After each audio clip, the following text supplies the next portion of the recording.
Today we will talk about the internal carotid artery and its branches with mnemonics. As you all know, internal carotid artery consists of four parts: cervical, petrous, cavernous and cerebral. Cervical part lies in the neck, petrous part lies in the petrous part of temporal bone, cavernous part lies in the cavernous sinus, and the cerebral part lies in the subarachnoid space. The cervical part has no branches, so we will start with the petrous part.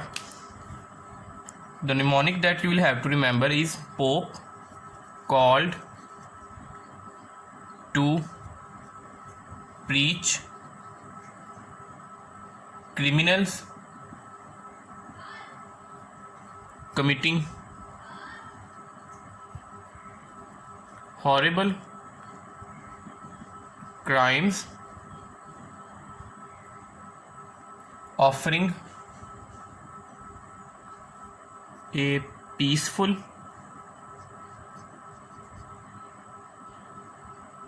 offering a merciful and peaceful cooperation. Okay, now let's see what arteries and its branches will be made from this mnemonic. P, first of all, there is the petrous temporal bone, petrous part. So petrous part will contain C and T, corticotympanic arteries. P, another P and C, pterygoid canal, artery of pterygoid canal, which will accompany the nerve to pterygoid canal. C's part is the cavernous part,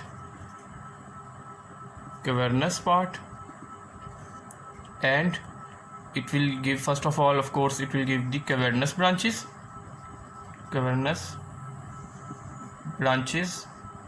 and the second branch is the hypophyseal branches, which will supply the pituitary gland. Hypophyseal branches. Now let's talk about the cerebral part. First of all, ophthalmic artery, which will enter the superior orbital fissure.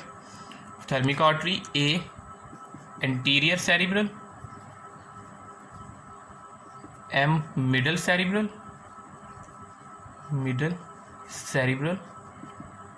and then again A, anterior, and you will have to remember here anterior choroidal, and of course the most important one, the posterior communicating. Let's review. Pope called to preach criminals committing horrible crimes, offering a merciful and peaceful cooperation. The petrous part will contain corticotympanic branch and the artery to the pterygoid canal. The cavernous part will contain the cavernous branches and the hypophyseal branches, which supply the pituitary gland. Cerebral part lies in the subarachnoid space and supplies the eyes through the ophthalmic artery. Anterior cerebral arteries, middle cerebral arteries, anterior choroidal arteries, and the posterior communicating arteries. In the next video, I will tell you about the branches of the external carotid artery with some mnemonics. Thank you very much.